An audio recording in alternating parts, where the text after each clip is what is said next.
sekalian, pertama-tama kita panjatkan puji syukur kehadirat Allah Subhanahu wa taala karena rahmat dan karunia kita diberikan kesehatan dan kemudahan untuk menghadiri majelis ini.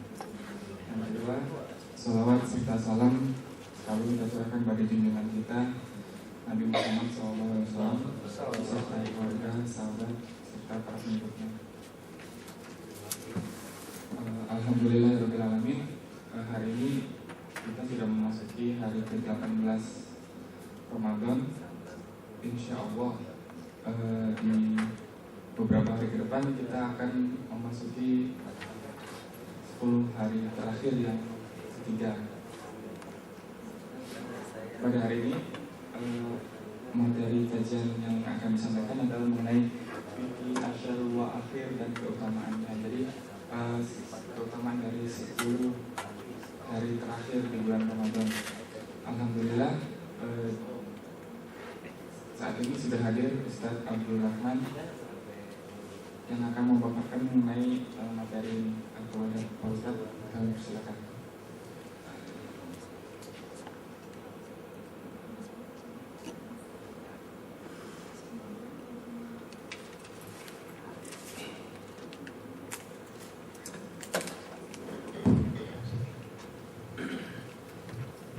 Bismillahirrahmanirrahim. Aqulu lakum assalamualaikum warahmatullahi wabarakatuh.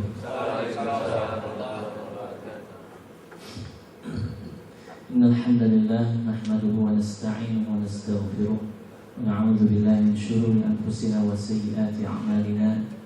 May yahdihillahu fala mudilla lahu wa may yudlil fala hadiya lahu. Alhamdulillahilladzi asbagha 'alaina ni'amahu dhahiratan wa batinatan.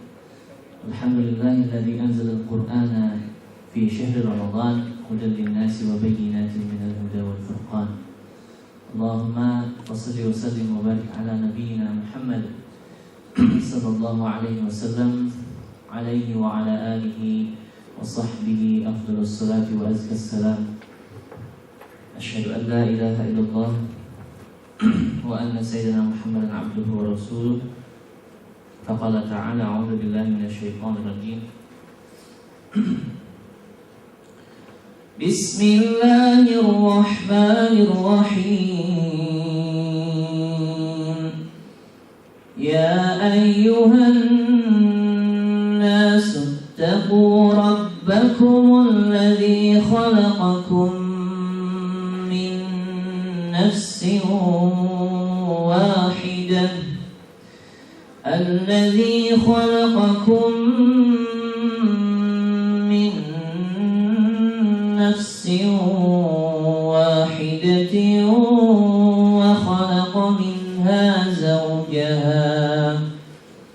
وخلق منها زوجها وبث منهما رجالا كثيرا ونساء واتقوا الله الذي تساءلون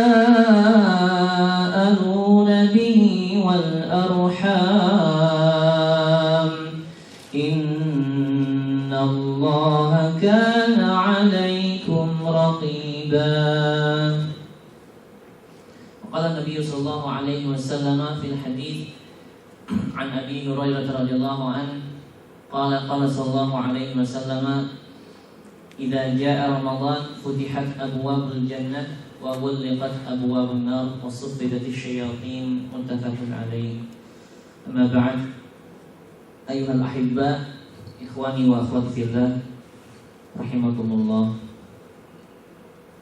Kita bersyukur pada Allah Subhanahu wa taala karena kita termasuk hamba pilihannya yang diperintahkan untuk melaksanakan as-siyam Ramadan, puasa pada bulan Ramadan, yang sesungguhnya juga mengajarkan kita bahwa tidak ada tempat untuk menyombongkan diri di hadapan makhluk-makhluk Allah Subhanahu wa taala, apalagi kepada penciptanya. Karena itulah Allah Subhanahu wa taala menjadikan bahwa visi atau tujuan as-siyam fi syahr Ramadan itu menjadi sangat jelas sebagaimana digambarkan dalam surah Al-Baqarah ayat 183, la'allakum tattaqun. Dan urusan takwa ini bukan kita yang kemudian bisa mengklaim bahwa kita sudah menjadi orang yang bertakwa.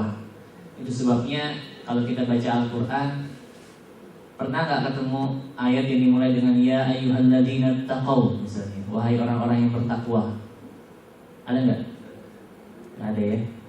Adanya ya ayyuhan nas, ya ayyuhalladzina amanu. Ada juga ya ayyuhal kafirun ya. Karena itu dalam surah Ali Imran Allah menegaskan wallahu alimun bil muttaqin. Allah Subhanahu wa taala yang mengetahui, yang maha mengetahui terhadap orang-orang yang bertakwa. Ikhwan wa akhwat fillah rahimakumullah. Kita berkumpul dalam kesempatan kali ini insyaallah untuk majelis Tulabul Ilm ya. Walaupun pada zuhur waktunya, banyak orang mengatakan, sebagian orang lain mengatakan bahwa kalau ngaji di waktu zuhur itu waktunya orang ngantuk. Ya, ini terlepas benar atau tidak, tapi saya tidak melihat keadaannya di sini. Jadi semuanya seger semua. Alhamdulillah. Mungkin karena puasa kali ya. Kalau nggak puasa, kayak habis makan siang begitu kan, waduh bereaksi glukosa dari karbohidratnya, jadi membawa rasa kantuk. Tapi insya Allah dengan puasa kita tidak menjadi lemah kan, begitu. Puasa pula yang mengajarkan kita, atau siyam yang mengajarkan kita untuk juga satu sisi tidak menyombongkan diri, dan sisi lain tidak menganggap rendah terhadap diri sendiri. Berbeda tentunya antara rendah hati dan rendah diri. Karena itu Allah Subhanahu wa taala menegaskan wala tahinu wala tahzanu wa antumul a'launa in kuntum mu'minin. Jangan kalian bersedih hati, jangan kalian merasa hina, dan jangan kalian bersedih hati, padahal semuanya kalian adalah yang lebih tinggi. A'laun in kuntum mu'minin, jikalau kalian benar-benar beriman pada Allah Subhanahu wa taala. Maka saya tadi agak terhibur juga dengan selorohan dari Umar dan kawan-kawannya ya, bahwa Umar dipersiapkan sebagai ustadz pengganti. Ngomong-ngomong saya juga sepertinya demikian, tapi ala kulli hal insyaallah kita harus siap ya. Jangan gara-gara misalnya berhalangan salah seorang pengisi kemudian taklimnya jadi bubar kan. Ya, alhamdulillah harus siap, karena itu takwalah yang kemudian membuat kita untuk siap, ya kan? Siap mau berangkat ke Palestina? Berangkat doang ya, nggak tahu ngapain di sana insyaallah. Tapi mudah-mudahan ada perannya kelak jika memang Allah takdirkan. Tapi sebelum berangkat ke Palestina, paling tidak kalau ada kesempatan taklim seperti ini, ya walaupun namanya pengganti dan sebagainya, insya Allah juga siap. Tapi saya menghargai dari usaha rekan-rekan panitia yang subhanallah menetapkan jadwal saya. Katanya mungkin fixnya hari ini pada akhirnya ya, tinggal takdir begitu, sempat direncanakan pada hari yang lain. Tapi alhamdulillah dengan koordinasi, alhamdulillah Allah Subhanahu wa taala memudahkan kita untuk berkumpul, termasuk saya kembali bermuajahah dengan rekan-rekan sekalian di kantor Indosat begitu.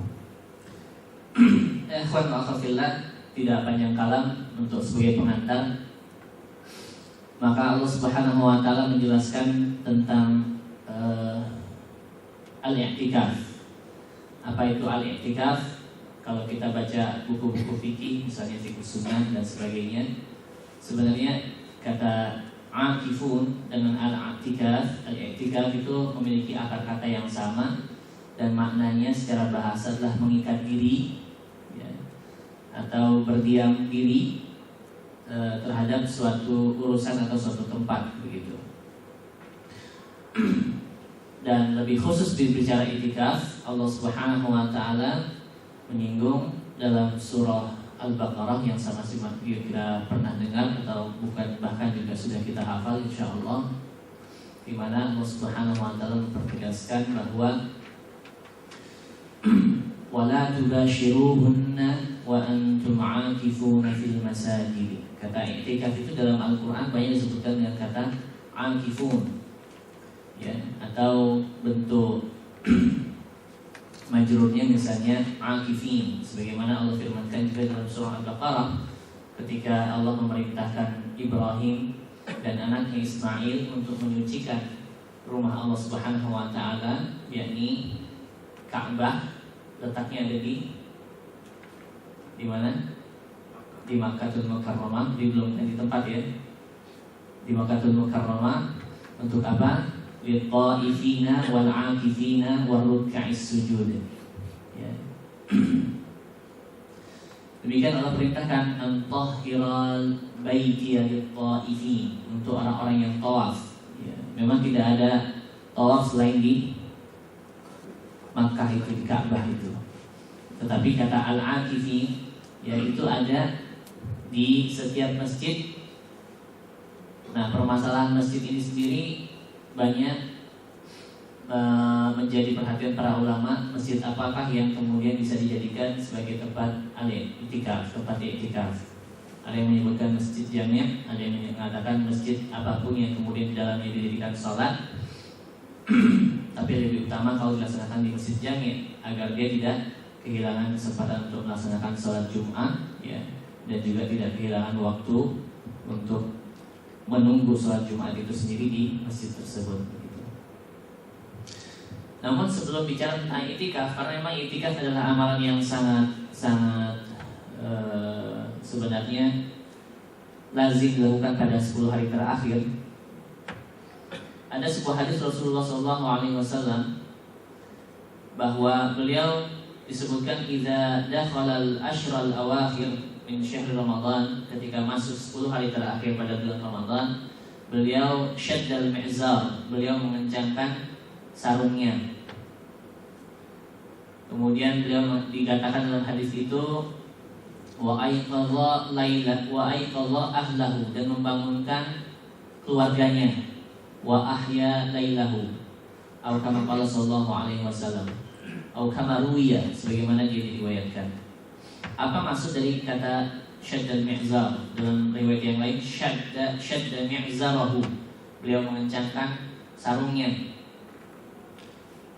Para ulama menjelaskan bahwa kata syaddal mi'zar adalah bersungguh-sungguh dalam ibadah, ya, sehingga kalau kita biasa misalnya kalau tertidur, ya, itu kan sarungnya kendor-kendor begitu kan ya, tidak kencang sebagaimana kalau kita siap untuk melaksanakan sebuah ibadah, apalagi ibadah itu yang namanya qiyamul lail. Gitu. Sama seperti yang dilakukan oleh sebagian besar insyaallah kaum muslimin, khususnya di Masjidil Haram dan Masjid Nabawi, itu kelihatan sekali bahwa kalau sudah 10 hari terakhir itu masjid menjadi bertambah ramai, penuh sesak. Berbeda dengan kebiasaan atau fenomena di Indonesia, di mana kalau sudah 10 hari terakhir masjid menjadi sepi. Apa yang kaum muslimin kerjakan pada 10 hari terakhir itu adalah sama dengan yang beliau sallallahu alaihi wasallam contohkan, menghidupkan malam, wa ahya lailahu. Ada yang dengan membaca Al-Qur'an, tilawatul Qur'an, ada yang dengan, kalau di Masjidil Haram tadi itu ada yang tawaf, begitu ya. Kalau di masjid secara umum, Masjid Nabawi misalnya, itu melaksanakan sholat malam lagi setelah sholat tarawih, begitu. Padahal sholat tarawih di sana sudah berapa rakaat? 20 rakaat, ya, 20 rakaat. Dan malamnya itu ditambah lagi, saya agak lupa, pernah waktu itu mengikuti, kalau tidak salah sekitar 8 atau lebih, ya. Tapi kalau kira-kira hitungan jamnya itu mulai tarawihnya sendiri setelah badai isya sekitar jam 8 kalau hitungan kita misalnya, sampai jam 10 atau setengah 11, ya, atau jam 11, kemudian istirahat. Tidak lama setelah itu sekitar jam 1 atau setengah 2 sudah mulai sholat lagi, ya, gitu. Sudah mulai sholat lagi sampai menjelang sahur. Jadi justru seharusnya kalau kita meniru sunnah beliau Sallallahu Alaihi Wasallam, di mana kita juga mengaku sebagai umat yang mencintai Allah dan Rasulnya, betul ya? Harusnya kita bisa melaksanakan sunnah yang seperti ini, walaupun tidak di Masjidil Haram atau Masjidun Nabawi misalnya, yang memang suasananya begitu kondusif. Karena itu dalam sebuah literatur juga disebutkan bahwa di Mesir, bahkan ada suatu masjid, kalau tidak salah ingat namanya Masjid Ibadur Rahman, itu yang sholat sunnah malamnya itu mulai dari jam 8 sampai jam 4, ya sekitar 10 juz begitu ya. Kenapa dilaksanakan seperti itu? Karena sesungguhnya dalam hadis yang lain beliau SAW disebutkan beliau itu adalah kana ajwadan nas, karena Rasulullah SAW ajwadan nas, beliau itu adalah orang yang paling lembut, ya, paling dermawan. Dan kedermawanan beliau itu lebih lagi bertambah ketika memasuki bulan Ramadan, khususnya di 10 hari terakhir. Dan terlihat ini ketika Jibril alaihissalam mendatangi beliau Sallallahu Alaihi Wasallam. Jibril alaihissalam datang kepada beliau Muhammad sallallahu alaihi wasallam, kemudian membacakan Al-Quran, dan begitu sebaliknya Rasulullah SAW membacakan Al-Quran kepada Jibril. Jadi talaki istilahnya, talakinya kepada malaikat. Kalau kita nggak usah jauh-jauh lah ya, talaki kepada malaikat. Nggak usah berpikir bahwa kita akan datangi malaikat begitu. Lagi pula kita sudah dikawal oleh 2 malaikat kan, malaikat pencatat, ya, apa namanya, Raqib dan Atid. Kalau kita ya insya Allah bisa dengan teman kita atau dengan guru kita untuk mentalaki, membacakan Al-Quran atau mendengarkan bacaan Al-Quran. Nah, sebagian talaki Al-Quran itu bisa didapatkan ketika dalam sholat. Tapi hal ini tidak banyak dilakukan di beberapa masjid yang lain, dikarenakan kurangnya SDM atau juga kemauan dari jamaahnya yang belum kuat untuk meneladani sunnah beliau SAW. Padahal kalau i'tikaf itu apalagi isinya kalau bukan membaca Al-Quran, sholat malam, berzikir, bahkan sesungguhnya dalam Al-Quran itu sendiri ada zikirnya, ya. Atau yang mudahnya disebut tidak terlalu banyak tidur. Meskipun juga bukan berarti i'tikaf itu tidak berbicara kepada sesama manusia, sesama teman begitu. Hanya jangan terlalu banyak bicaranya. Gara-gara banyak ngobrol begitu ketika i'tikaf, akhirnya tilawahnya nggak sampai target. Kan masing-masing punya target ya. Berapa targetnya? 3 kali khatam. Oh. Subhanallah, bisa kasih surprise dari 3 kali khatam insyaallah. Bagus ya. Apalagi 10 hari terakhir di mana waktu kita di masjid itu lebih banyak gitu. Kenapa menjadi kondusif kalau kita di masjid itu? Karena memang kita banyak pesaing, ya kan? Kalau di rumah mungkin, ya, kalau hari libur, kalau hari kerja sih wajar ya, kerja melek terus dari pada subuh sampai zuhur sampai asar dan seterusnya. Mungkin tidur sebentar. Tapi kalau di rumah mungkin tantangannya adalah ya baca Quran sambil sambil tiduran, gak lama kemudian akhirnya ya tiduran istilahnya, ya, ketiduran. Ya, tapi sekali lagi targetnya tidak tercapai. Tapi kalau kita di masjid itu insya Allah melihat saudara kita baca Al-Quran, malu juga kita. Ya masa di masjid diisinya sama tidur aja gitu kan, malu. Nah, inilah keutamaan orang yang beriktikaf, dia memiliki pesaing yang lebih banyak gitu. Karena sesungguhnya persaingan itu perlu, benar nggak? Persaingan sangat perlu. Dalam ayat yang lain Allah katakan fastabiqul khairat, ya, ada musabaqatul khairat, perlombaan dalam kebajikan. Gitu. Karena itu penting bagi kita untuk menghidupkan sunnah beliau SAW ini, terlebih di saat tidak banyak orang di zaman ini, di masa ini yang menghidupkan sunnah beliau, yakni namanya i'tikaf. Kemudian apa keutamaannya? Keutamaan i'tikaf kalau disebutkan tidak ada kecuali dari hadis-hadis yang dhaif, begitu disebutkan.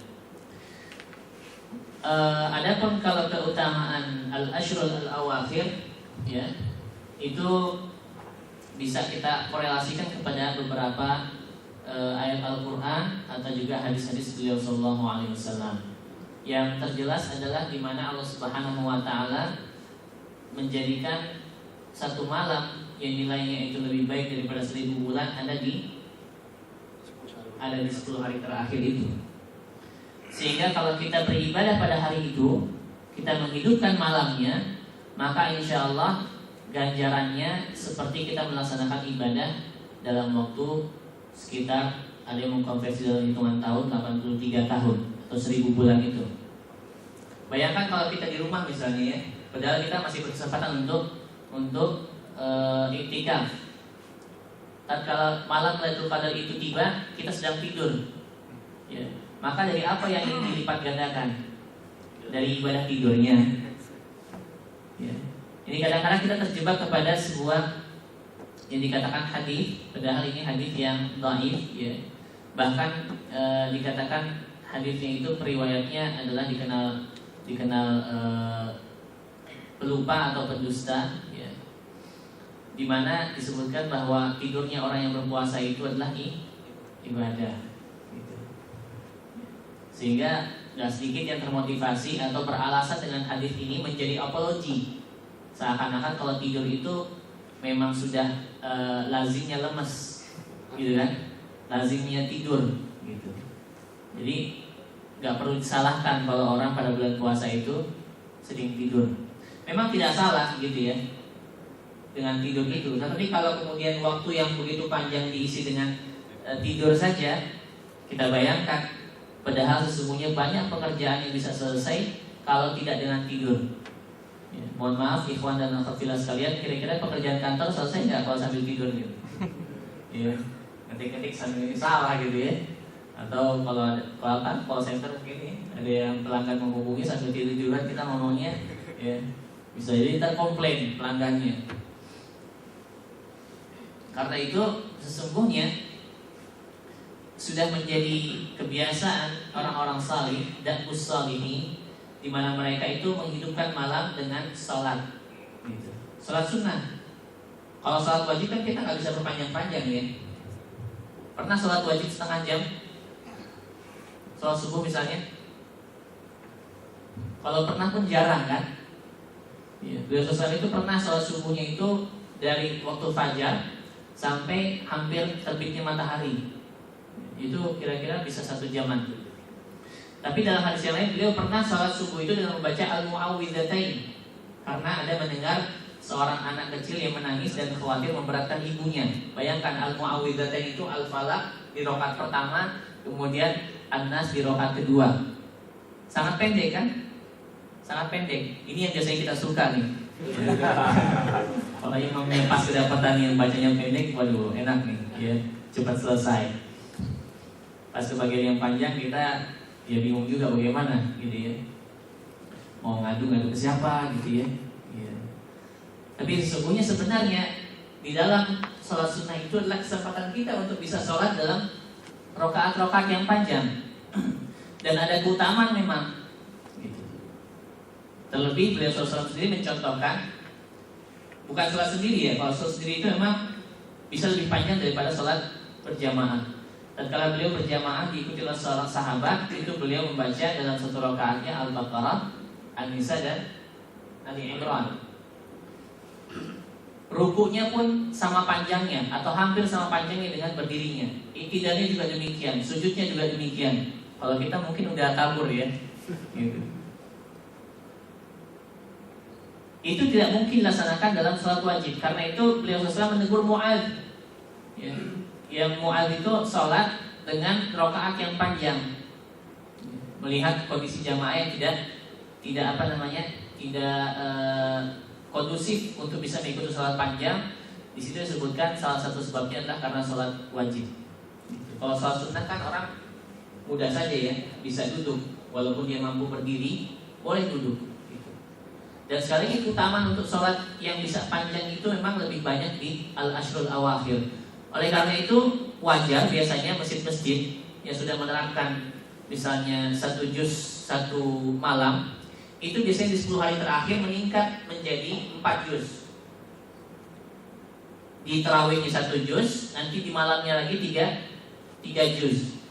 Dan pengalaman kami waktu mengikuti sholat di Habibur Rahman Bandung, itu ada bahkan anak kecil SD sekitar kelas 5 atau kelas 4 SD, itu dia sudah iktikaf full ya, dari hari pertama sampai hari 10, walaupun memang ada pulangnya juga ya. Dan dia bersedia untuk ikut sholat gitu. Ketika tanya orang tuanya mana, orang tuanya ada, kalau sholat tarawih datang tapi ntar pulang gitu ya. Subhanallah. Ini hidayah yang Allah berikan kepada anak tersebut. Nah, pertanyaannya, kalau anak-anak bisa melakukan hal seperti itu, kenapa kita tidak? Apakah kita yang tidak sanggup atau kita yang tidak mau kira-kira? Halo? Tidak mau dulu, akhirnya nggak sanggup. Betul. Kalau kita nggak mau untuk mengerjakan sesuatu, maka semua potensi yang seharusnya ada pada diri kita itu akan semakin melemah gitu. Kalau kita sudah merasa minder gitu kan, waduh, kayaknya nggak sanggup nih, udah beneran nggak sanggup nanti. Ya.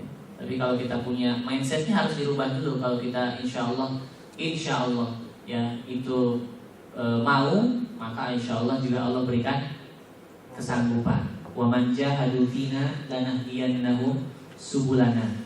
Dan barang siapa yang bersungguh-sungguh menuju kami, maka kami akan tunjukkan jalan-jalan kami tersebut.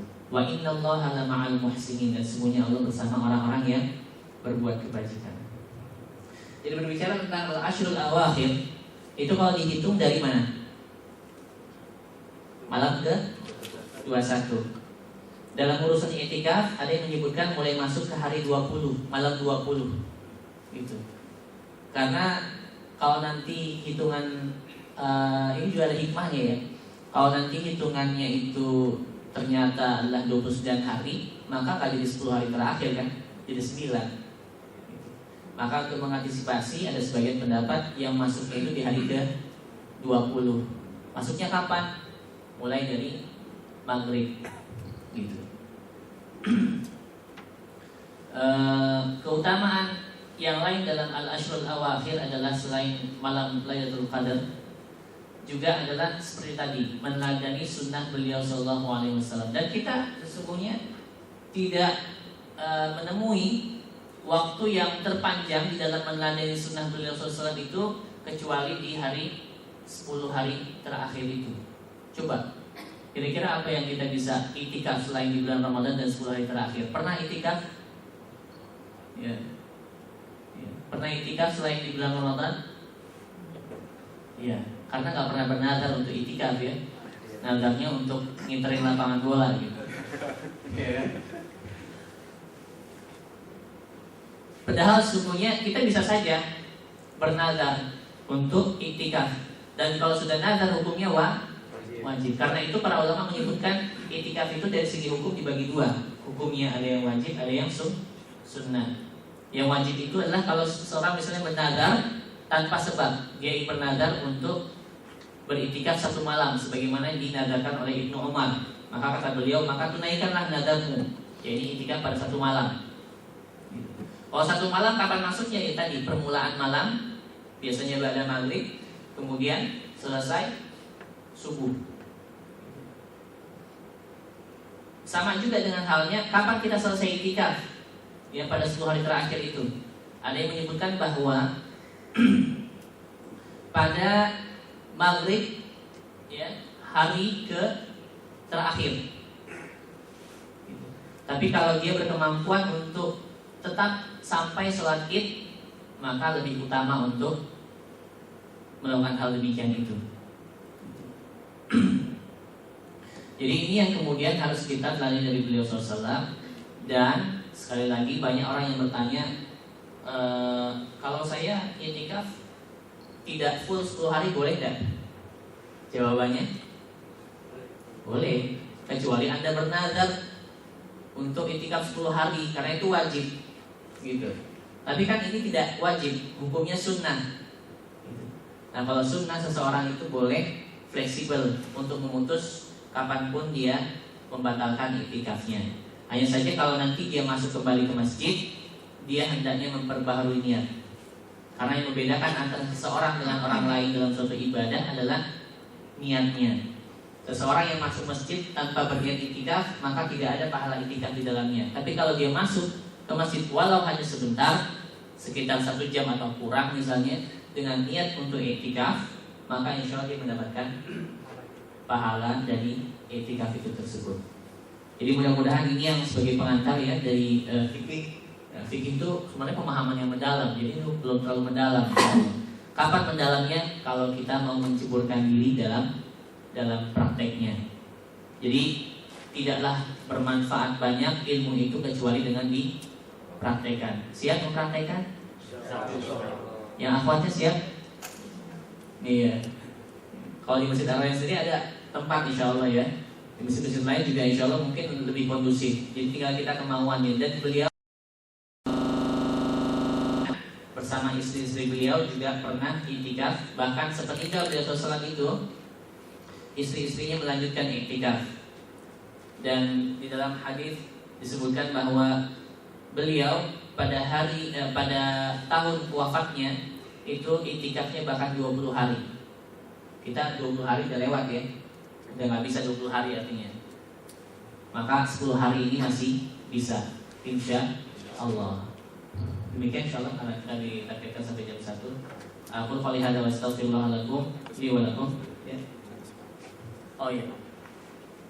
Pertanyaannya 15 menit sampai setengah. Oh begitu, sampai setengah dulu. Khair. Masih ada waktu kalau begitu ya. Baik. Nah, kemudian apa sunnah-sunnah yang dapat di dalam iktikaf atau di Ashrul Awakhir? Memang kalau bicara al-Ashrul Awakhir tidak ada yang lebih utama dibicarakan kecuali iktikaf. Begitu. Hanya saja di dalam iktikaf itu ada beberapa sunnah yang pantas dikerjakan.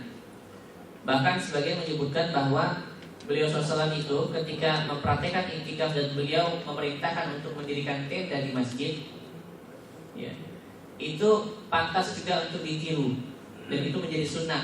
Artinya kalau kita ngetekin tempat misalnya, ya ini tempat ana nih, gitu ya, tolong ditekin, dijaga di sini, insya Allah. Nggak perlu harus mendirikan tenda ya, karena masjidnya juga rata-rata udah TL atau marmer, bingung juga kita pasang tendanya. Ya.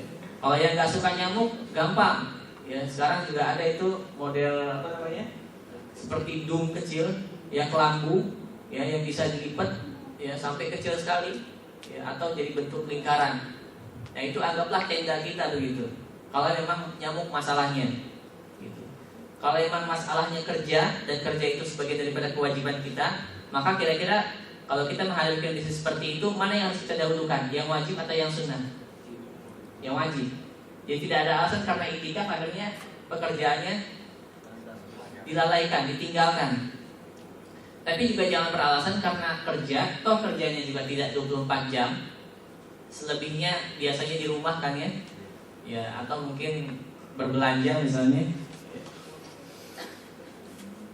Jangan sampai ada alasan karena kerja, ya akhirnya tidak iktikaf sama sekali. Ini kalau bisa dibilang seperti naif ya, gitu. Kok kerjanya hanya sekitar 8 atau malah 12 jam gitu, tapi nggak bisa iktikaf sama sekali. Apapun namanya, ketika orang menyebutkan misalnya iktikaf kalong dan sebagainya, walaupun namanya itu kurang bagus ya, tapi intinya kita melaksanakan ibadah itu hanya karena Allah Subhanahu wa taala. Wa ma umiru illa liya'budullaha mukhlishina lahuddin.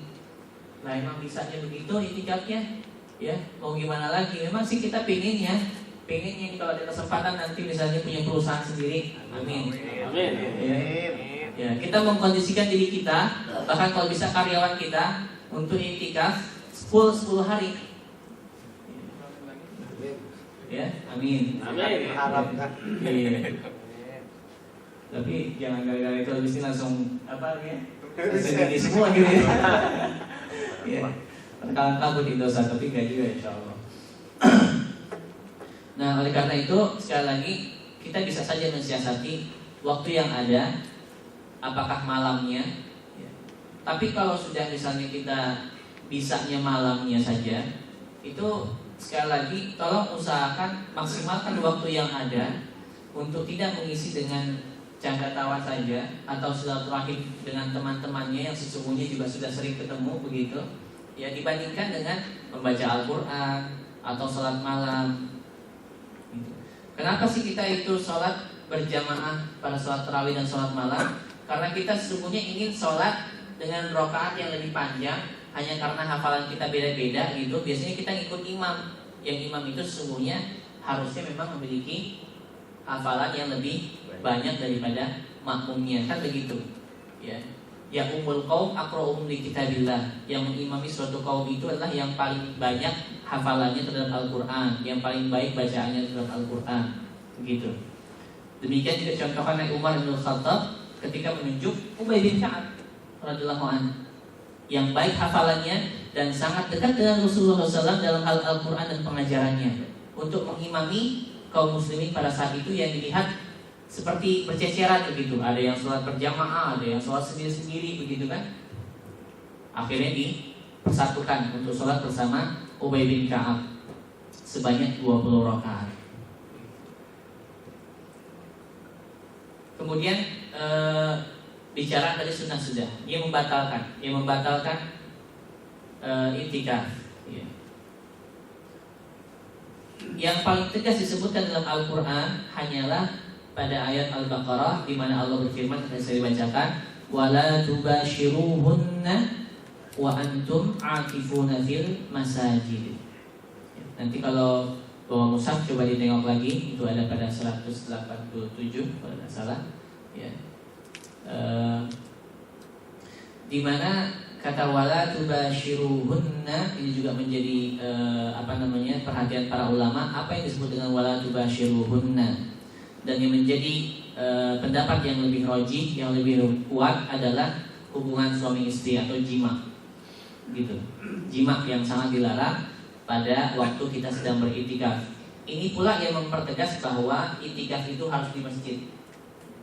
Jadi tempat yang seperti ini belum bisa dikatakan tempat yang bisa untuk kita beriktikaf. Jadi harus di masjid. Ya. Bagaimana kemudian kalau dengan bahasa kita misalnya mencumbu istri misalnya, ya. Ini diperkenankan selama tidak menimbulkan hawa nafsu menurut pendapat yang lain, begitu.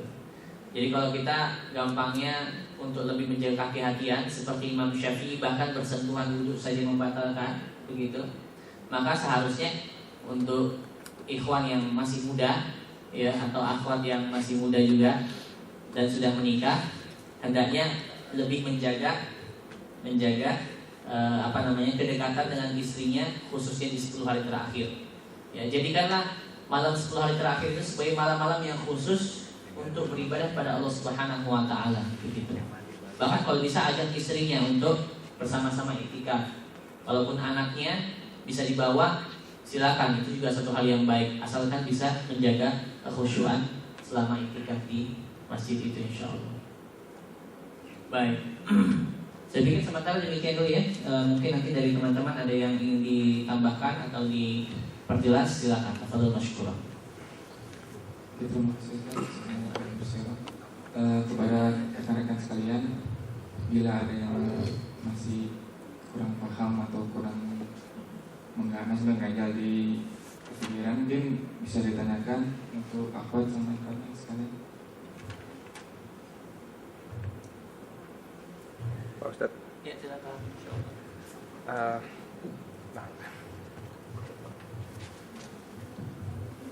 Assalamualaikum warahmatullahi wabarakatuh. Waalaikumsalam. Saya kan pernah sering mendengar kalau para sahabat itu kalau dalam puasa Ramadan menghatamkan Quran bisa banyak, sampai 20 kali.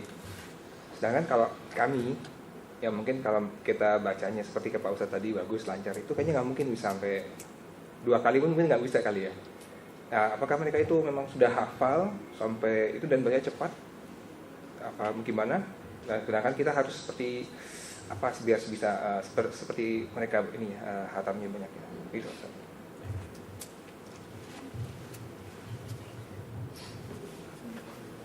Ya. Sesungguhnya kita memang memiliki target-target khusus ya, terlebih dalam bulan Ramadan ini terhadap tilawah Al-Quran. Karena itu kalau dari segi pembacaan misalnya, dalam ilmu tajwid juga disebutkan, disinggung tentang jenis-jenis tempo bacaan. Ada yang disebut dengan tartil, dan ini yang paling umum. Begitu pula diperintahkan dalam Al-Quran, warattilil Qur'ana tartila, gitu. Dan bacalah Al-Quran dengan tartil, artinya bitajwid, tapi juga tidak terlalu cepat, ya, dan juga tidak terlalu lama. Yang lama itu disebut dengan tahqiq, yang biasa kita dengar kalau bacaan mujawwad, ya, lambat sekali.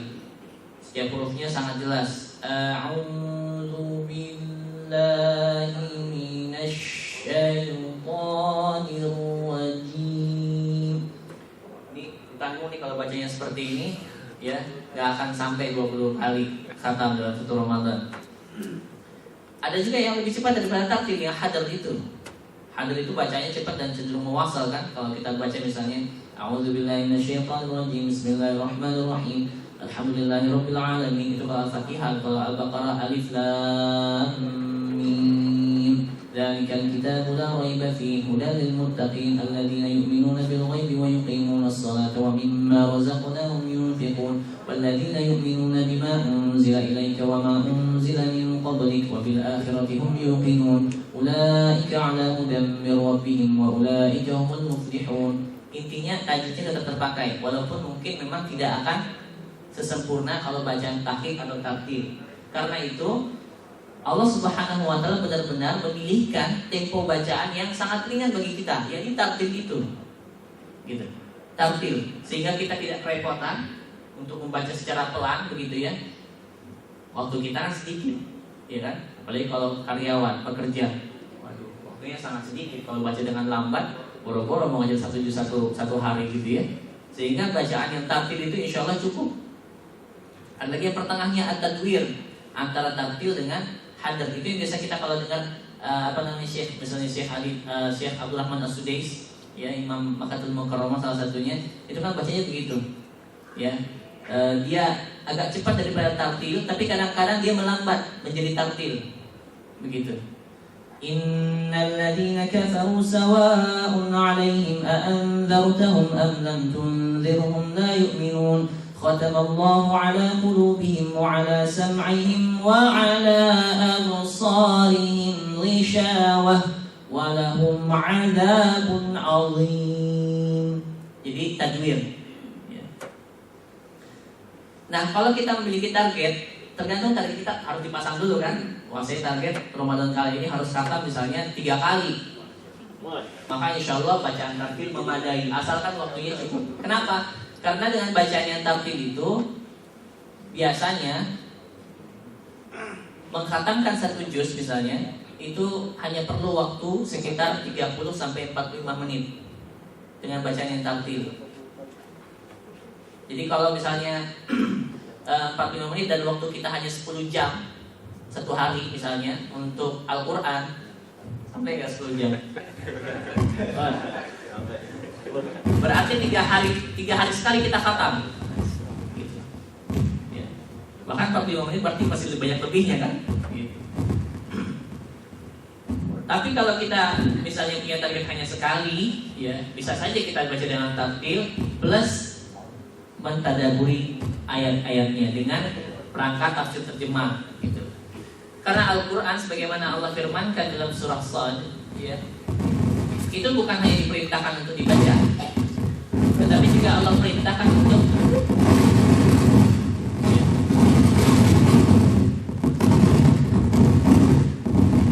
baik.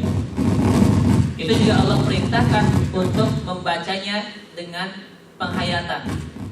Allah firmankan, Kitabun anzalnahu ilaika mubarakun liyadabbaru ayatihi wa liyatadhakkara ulul albab.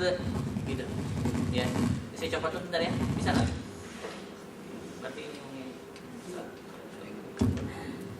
Jadi Al-Quran itu tidak hanya dibaca lantas kemudian tidak dipahami maknanya, tidak dihayati maknanya begitu.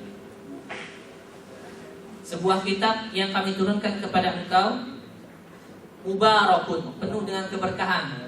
Jadi cocok sekali dengan bulan Ramadan. Karena itu Dr. Aidil Qarni mengatakan bulan Ramadan dan Al-Quran saling mencintai, dan keduanya sangat akrab. Oleh karena itu tatkala kita bisa mengakrabkan antara bulan Ramadan dengan Al-Quran, tadi dengan target-target khatam misalnya, dengan target penghayatan, maka insya Allah kita termasuk orang-orang yang menjadikan Al-Quran benar-benar menjadi memiliki tempat khusus di bulan Ramadan. Dan biasanya memang sugesti kita di bulan Ramadan untuk Al-Quran itu bertambah. Betul ya? Yang tadinya Al-Qurannya lebih banyak ditaruh di bufet begitu, tapi kalau Ramadan insya Allah paling gak dipegang. Memegangnya saja sudah menjadi pahala insya Allah, ya, insya Allah. Tapi kalau dipegang doang, tidak dibaca, sayang. Sahabat juga demikian. Ada yang kemudian disebutkan saking mereka sibuknya, ya, apalagi sahabat itu kan sebagian karena berperang sibuknya, ya. Kalau kita ya mungkin lebih banyak bekerja. Itu dikatakan mereka hanya sempat dengan memegang dan memandang mushaf saja, memandang, tidak sempat membaca. Ketika ditanya kenapa seperti itu, mereka mengatakan agar kami tidak termasuk orang-orang yang menjadikan Al-Quran mahjuran, diabaikan, tidak dipedulikan. Karena Rasulullah sendiri itu mengatakan, wa qala Rasul ya Rabbi inna qaumi ittakhadhu hadzal Qur'ana mahjura. Ya, berkeluh kesah Rasul kepada Allah. Berkata Rasul, ya Rabbi, wahai Tuhanku, sesungguhnya kaumku telah menjadikan Al-Quran sesuatu yang diabaikan. Nah ini kita kalau megangnya saja tidak mau, apalagi di bulan Ramadan, bagaimana mau bacanya? Ya, penting sih kalau udah hafal Al-Fatihah gitu kan, bisa baca insya Allah. Tapi kalau yang lain, apa cuman Al-Quran itu Al-Fatihah dan misalnya An-Nas saja, kan tidak. Ya, karena itu Al-Quran harus memang awalnya mushafnya harus dipegang dulu. Kemudian setelah itu dibuka, mudah-mudahan tergerak hati kita untuk membaca pelan-pelan, ya, insya Allah bisa khatam. Ya. Tapi sesungguhnya Allah Subhanahu Wa Taala juga tidak menyia-nyiakan kebaikan kita. Allah mengatakan, wallahu la yudhi'a imanakum. Sesungguhnya Allah tidak menyia-nyiakan perbuatan baik kalian, iman kalian. Di situ dikatakan iman adalah maksudnya perbuatan baik, amal salih kalian. Jadi kalau kita misalnya baca ini baru terbata-bata, ya kan, terbata-bata, ya nggak mungkin 1 jam pun untuk 1 juz misalnya, ya kan, baru membaca misalnya dzalika dzalikal kitabu, banyak tersendatnya begitu, maka tetap Allah berikan ganjaran, kan begitu dalam hadis, ya. Wa huwa alaihi syaqun walladzi yaqra'ul Qur'an wa yatata'u fihi wa huwa 'alaihi syaqqun lahu ajran. Ada 2 ganjaran. Gitu. Jadi sementara paling tidak bagian terbata-bata itu ya proyeknya adalah menambah tabungan dengan ganjaran pahala, di mana setiap hurufnya itu ada man qara harfan min kitabillah falahu hasanah wal hasanatu bi asyri amsalha. Ada 10 kebaikan. Targetnya mungkin belum khataman. Gitu. Target tahun depan lancar. Target tahun depan lagi baru khatam. Tapi yang sudah lancar, paling tidak targetnya 1 kali khatam, gitu. Kalau nggak pernah khatam, kita khawatir. Sebagaimana hadis Rasul menyebutkan, faman hurima khairuha faqad hurima. Barang siapa yang diharamkan atas kebaikan pada bulan Ramadan itu, maka dia tidak akan mendapatkan kebaikan pada bulan-bulan yang lainnya. Artinya kesempatan yang sangat baik di bulan Ramadan ini, di mana Allah Subhanahu wa taala menjelaskan melalui Rasulnya, ketika datang bulan Ramadan itu dibuka pintu surga yang seharusnya memotivasi kita untuk lebih banyak beribadah, lebih banyak tilawat. Kemudian wa ghuliqat abwabun nar, kita juga tidak mudah untuk mengerjakan perbuatan dosa, ya. Wasufidati syayatin, bahkan syaitan itu dibelenggu, mereka tidak leluasa. Dalam tafsir disebutkan gembongnya syaitan, sehingga mereka tidak berleluasa untuk menggoda kita sebagaimana mereka menggoda kita di luar bulan Ramadan. Maka kalau di bulan Ramadan kita nggak sampai khatam, bagi orang-orang yang sudah lancar bacanya, khawatir-khawatir di bulan selain Ramadan juga tidak bisa khatam, gitu. Kecuali bagian terbata-bata, ya. Kalau yang terbata-bata mungkin targetnya untuk khatam nanti insya Allah. Karena itu tetap belajar dulu, ya, pelan-pelan sambil membaca, menambah pahala dan juga belajar, insya Allah. Nanti rencananya di 10 hari terakhir di Arwaya juga rencana ada daurah Al-Quran. Di situ ada pelatihan-pelatihan kecil untuk pembacaan Al-Quran, teknis melihat kodifikasi atau kaidah penulisan. Karena sesungguhnya kalau kita baca mushaf Al-Quran ini, itu ada kaidah-kaidah penulisan yang membantu kita sesungguhnya untuk bisa membacanya dengan tajwid. Hanya saja karena kita kadang-kadang kurang teliti, kita nggak mengerti ini tanda ini maksudnya apa, tanda itu maksudnya apa. Misalnya kalau ada tanwin tidak sejajar dalam mushaf Rasul Utsmani, itu maksudnya apa gitu. Ya, kita nggak ngerti, yang penting baca gitu. Insya Allah nanti akan dijelaskan pada program daurah Al-Quran, insya Allah seperti itu. Ya, jadi untuk kita pasang target, yang penting harus ada target ya. Di perusahaan ada target ya, Pak Anas? Cuman ada semacam kayak program bahwa ada beberapa program yang dikasih ke karyawan, khatam Al-Quran, diberikan suatu reward. Oh ya, subhanallah, ini urusan khatam aja udah dikasih penghargaan. Kalau urusan pekerjaan ada target ya. Misalnya apa namanya, apalagi bagian sales ya. Ya, tahun ini harus misalnya apa ya, naik sales, penjualan dan sebagainya gitu kan. Jadi memang target itu penting, dan target itu salah satu bentuk kesungguh-sungguhan kita. Kalau kita nggak memasang target, ini salah satu indikasi bahwa kita nggak sungguh-sungguh dalam ibadah. Misalnya target kita tidak luput satupun sholat tarawih, kecuali bagi wanita yang berhalangan haid dan nifas misalnya pada bulan Ramadan, ya, maka insya Allah itu target akan tercapai. Tapi kalau kita nggak pasang target, bisa jadi kita akan semakin memudah-mudahkan.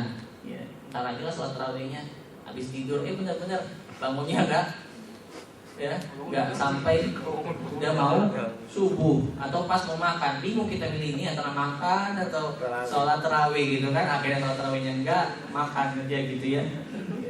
Jadi makanya itu sholat tarawih disunahkan di awal kan. Subhanallah, nggak keburu tidur kita. Ya, kalau udah tidur duluan bingung kan. Insyaallah. Baik, demikian mungkin ya. Coba dijelaskan.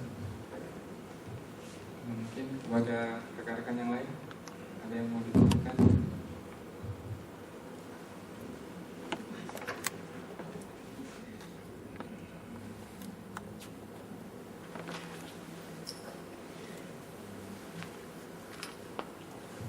Assalamualaikum warahmatullahi wabarakatuh. Waalaikumsalam. Ada dua pertanyaan sih Ustaz. Yang pertama, kira-kira dari sejarah mushaf dulu itu sebenarnya seperti apa sih pada saat setelah Rasulullah wafat atau gimana? Karena mungkin karena jarangnya Al-Quran dulu itu mushaf, mungkin seseorang berkewajiban memang untuk menghafalkan di memori mereka gitu. Karena kan keterbatasan Al-Quran kan. Kalau nggak salah waktu itu cuma ada 5, yang satu ditaruh di mana, yang satu lagi di Makkah, yang di Madinah gitu kan. Karena mungkin itu yang mengindikasikan bahwa orang pada saat itu memang penghafal Al-Quran karena memang keterbatasannya Al-Quran atau gimana gitu Ustaz. Yang kedua, referensi kenapa alasannya untuk taubah itu nggak pakai Bismillah gitu. Maksudnya, apakah sejarahnya seperti apa? Karena kalau di itu kan nggak ada Bismillahirrahmanirrahim. Ya. Mungkin seperti itu. Assalamualaikum warahmatullahi wabarakatuh. Assalamualaikum.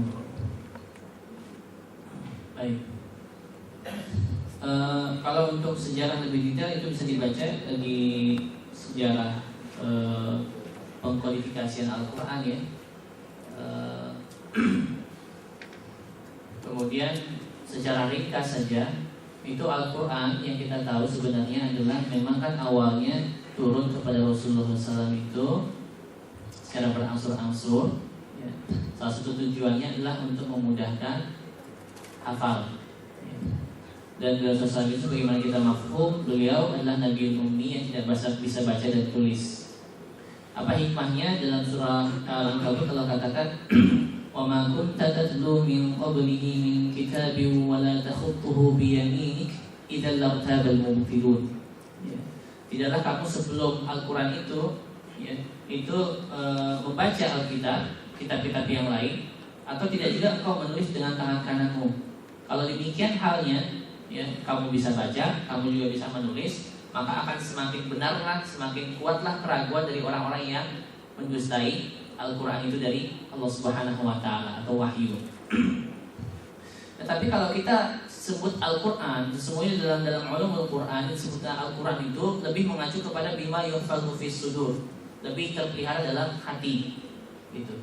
Jadi alasan beliau SAW menghafal Al-Quran dan para sahabat kemudian melakukan hal yang demikian itu bukan semata-mata atau bukanlah sejatinya, bukanlah karena keterbatasan mushaf pada saat itu atau keterbatasan orang yang bisa menulis dan membaca. Memang sebagian sahabat juga ada yang tidak bisa membaca dan menulis, tapi sebagian yang lain itu bisa. Bahkan ketika masuk ke awal-awal pertengahan Hijriah, itu sahabat semakin banyak yang sudah bisa baca dan tulis, begitu. Tetapi mereka tetap menghafal, dan itu pula dipelihara oleh kaum muslimin dari bahasa kita turun-temurun dari generasi ke generasi.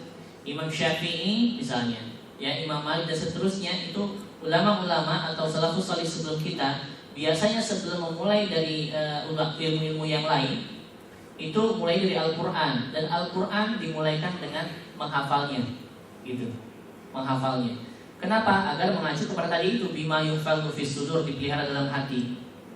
Karena itu Allah katakan inna dzalika lahum lan inna fi dzalika la dzikra. Sesungguhnya pada yang demikian itu, pada Al-Quran itu ada pelajaran, ya. Bagi siapa? Liman kana lahu qalbun, bagi mereka yang memiliki hati.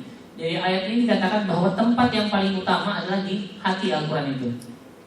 Lain halnya kalau kita menyebutkan Al-Quran sebagai Alkitab, karena itulah disebutkan Alkitab. Kenapa? Karena bima tuktabu fis sutur, disebabkan dia dituliskan pada lembaran-lembaran. Jadi kalau sebatas ini kita menjadikan Al-Quran sebagai Alkitab saja, ya wajar Al-Quran ditulis dalam kitab-kitab yang pada awalnya disebutkan hanya beberapa, mungkin 5, dan itu tidak dalam satu mushaf.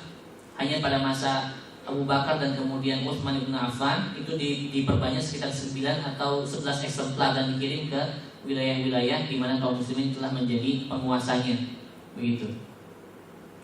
Itu dikenal dengan mushaf birrasmil Utsmani yang sampai sekarang kita bisa temui dalam mushaf-mushaf yang biasanya cetak di Timur Tengah. Itu ada tulisan Al-Mushaf atau langsung birrasmil Utsmani dengan rasm Utsmani, begitu.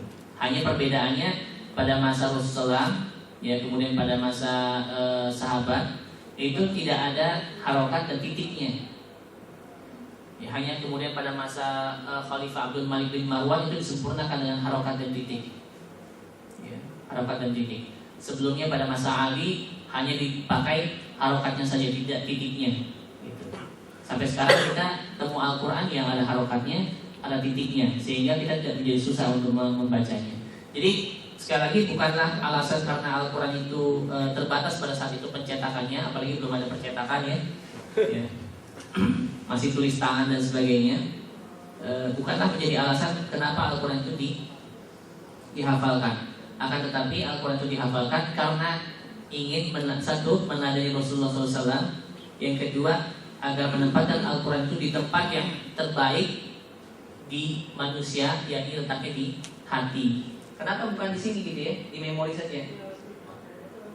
Ingat bahwa Rasulullah berpesan ada satu zaman di mana nanti itu ada orang baca Al-Quran, satu kaum membaca Al-Quran, tapi Al-Quran tidak melewati kerongkongannya, artinya tidak sampai ke hatinya.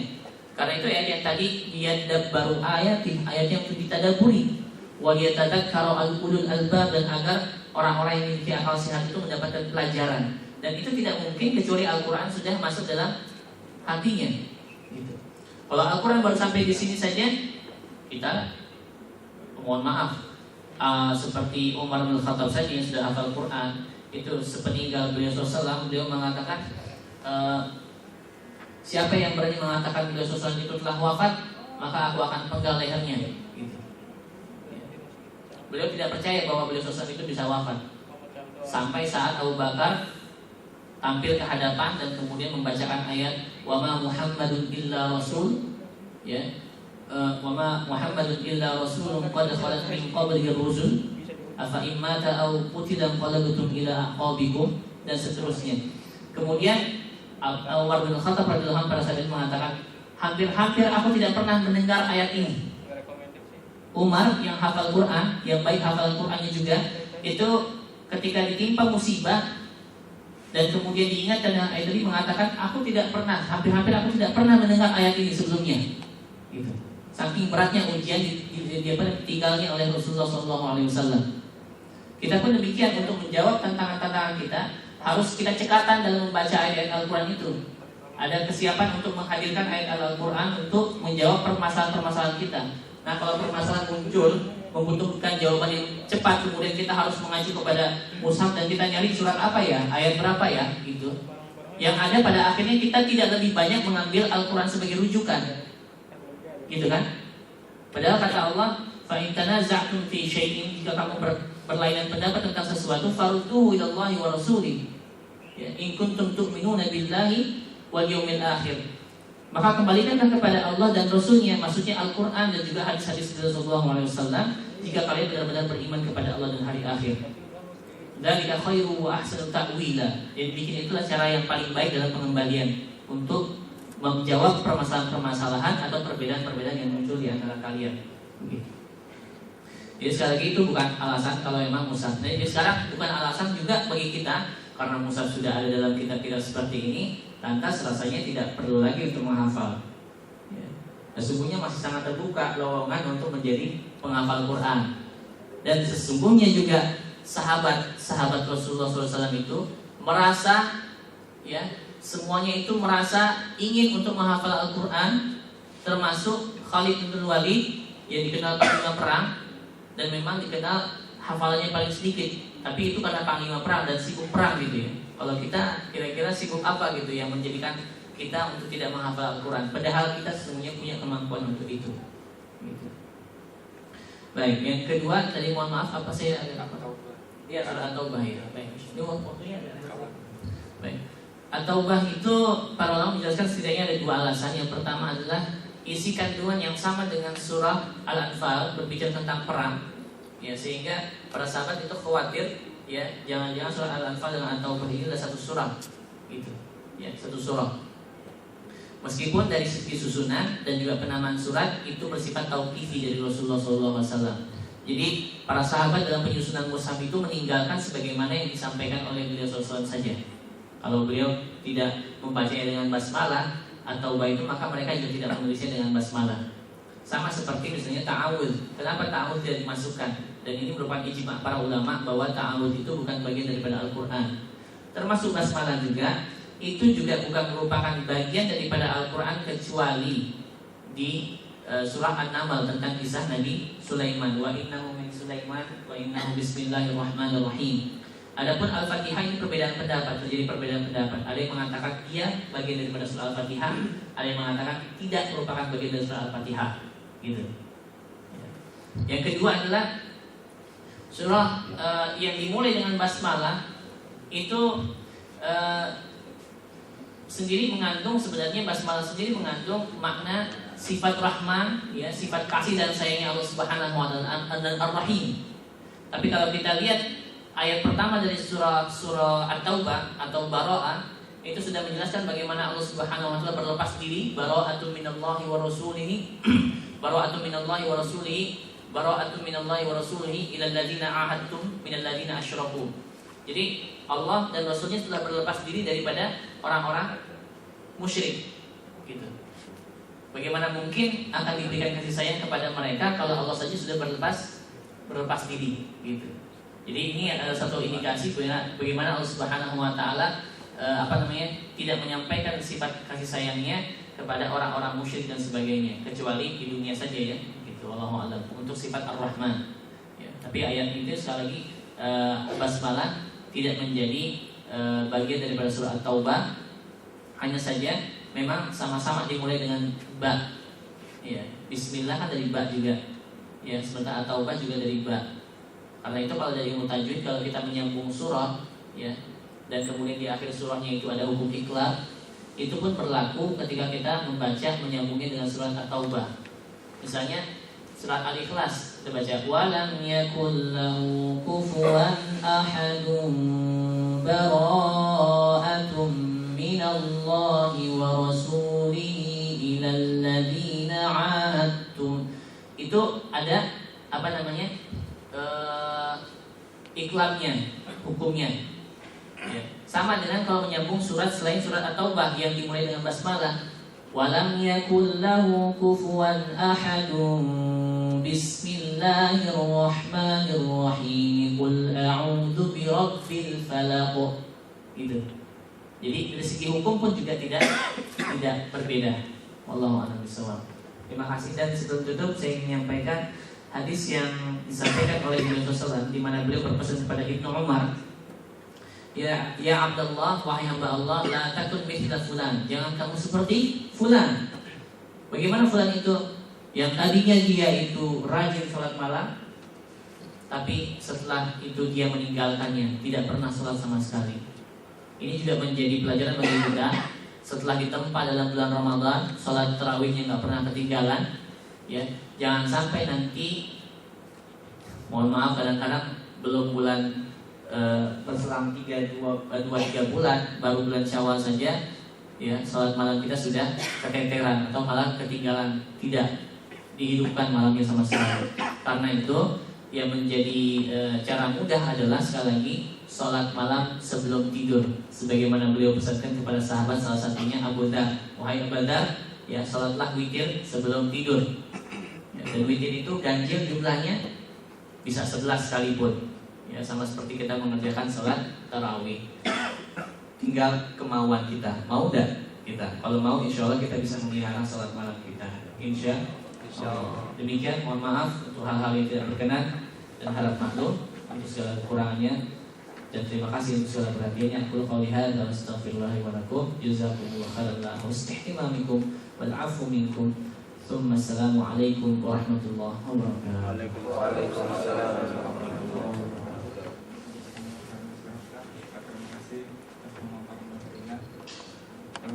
Kepada rekan-rekan, ada titipan dari panitia bagi rekan-rekan yang ingin mengikuti pesantren kilat yang mau diadakan pada tanggal 19 dan 20 Agustus, insya Allah bisa menghubungi panitia untuk pendaftarannya.